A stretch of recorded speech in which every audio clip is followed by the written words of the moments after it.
ভেনেজুয়েলার president Nicolas Maduro ও তার স্ত্রীকে নিউ ইয়র্কের সামরিক ঘাঁটিতে নেওয়া হয়েছে। সেখানে পৌঁছানোর পর তাদের যুক্তরাষ্ট্রের ড্রাগ অ্যাডমিনিস্ট্রেশন ডিআই এর কার্যালয়ে নেওয়া হয়। মাদক ও অস্ত্র সংক্রান্ত মামলায় আগামী সপ্তাহে আদালতে তোলা হবে তাকে। হেলিকপ্টারগুলো ম্যানহাটনের ওয়েস্ট সাইড হেলিপোর্টে অবতরণ করে। এরপর কঠোর নিরাপত্তার মধ্যে মাদুরোকে গাড়িবহর যোগে নেওয়া হয় ডি এর সদর দপ্তরে। সেখানে আনুষ্ঠানিকভাবে গ্রেপ্তার প্রক্রিয়া সম্পন্ন করা হয়। এরপর তাকে স্থানান্তর করা হয় ব্রুকলিনের মেট্রোপলিটন ডিটেনশন সেন্টার, যা যুক্তরাষ্ট্রের কুখ্যাত কারাগার হিসেবে পরিচিত।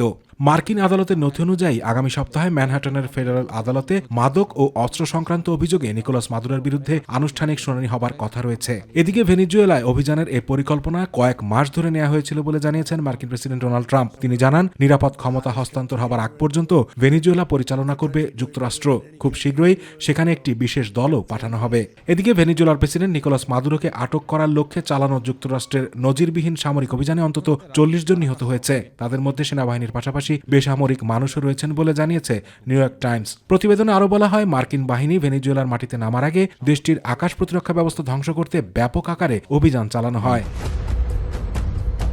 এদিকে মার্কিন প্রেসিডেন্ট ডোনাল্ড ট্রাম্প হুঁশিয়ারি দিয়েছেন যে যুক্তরাষ্ট্রকে বাধা দিলে আরও বড় হামলা চালানো হতে পারে ভেনেজুয়েলায়। আতিকুর রহমান তিতাস, মাই টিভি।